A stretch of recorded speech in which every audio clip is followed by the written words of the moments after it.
આગળ નિર્વસ્ત્ર યુવતીઓ અને પાછળ લોકોએ પકડતા યુવતીઓ કાઢવા લાગી કપડાં।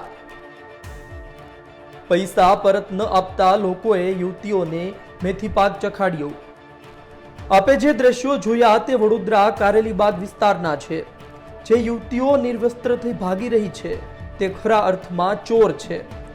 વાત તેવી છે કે કારેલીબાગ વિસ્તારમાં આવેલી ઇંગ્લેન્ડ ડ્રાય ક્લીનરમાં યુવતીઓ ઘૂસે છે।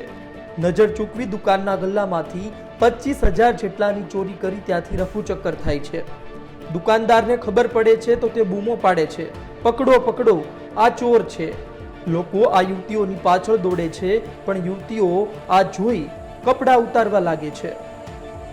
જુઓ આ સીસીટીવી દ્રશ્ય એકમાં જોઈ શકાય છે કે ડ્રાય ક્લીનરની દુકાનમાં આ યુવતીઓ ઘૂસે છે।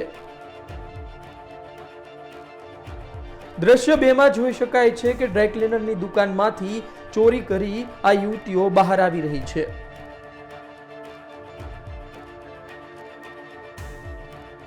આ બંને દ્રશ્યો આપે જોયા। જે દ્રશ્યો મુજબ યુવતીઓ ડ્રાય ક્લીનરને ત્યાં પહોંચે છે, પૈસા ઉપાડે છે અને ચાલતી પકડે છે। પણ જ્યારે યુવતીઓને લાગે છે કે તે પકડાઈ જશે ત્યારે તે નિર્વસ્ત્ર થવા લાગે છે। સમગ્ર મામલો પોલીસ સુધી પહોંચે છે અને પોલીસ ઘટના સ્થળે હાજર થાય છે। तकरीबन आज 12:30 बजे अम्बालाल पार्क में एक जरेंछोड़ करके कॉम्प्लेक्स है, वहाँ पे इंग्लैंड ड्राई क्लीनर्स करके जो शॉप है वहाँ पे ये 4 महिलाएं गई थी। शॉप में उसका जो मालिक है वो घर पे टिफ़िन लेने गया हुआ था। उसका जो आयरन करने वाला आदमी था वो अंदर कपड़े को प्रेस कर रहा था। उसका नाम है इकबाल रफ़ीक दुबी। वो प्रेस कर रहा था तब 2 महिला उसके पास जाती है और 2 महिला जो काउंटर है, दुकान का काउंटर, वहाँ पे खड़ी रहती है।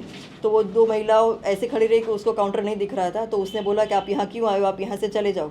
उतनी देर में 4 महिला बाहर निकल जाती हैं और वो जब जाके देखता है तो काउंटर खुला पड़ा है और उसमें से पैसे भी वो ये महिला लेके चली जाती हैं।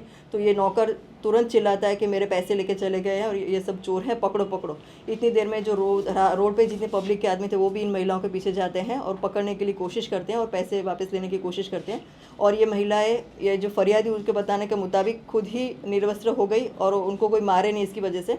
और तभी हमको पुलिस की पीसीआर को 12:50 को एक कॉल आया और हमारी पीसीआर वहाँ पे जाके महिला को रेस्क्यू करवा लिया। अभी महिलाओं हमारे पुलिस स्टेशन में आई हैं और हम उनका काउंसलिंग कर रहे हैं। महिलाओं की भी फरियाद हम ले रहे हैं क्योंकि पब्लिक ने उनके साथ गैरवर्तन किया हुआ है।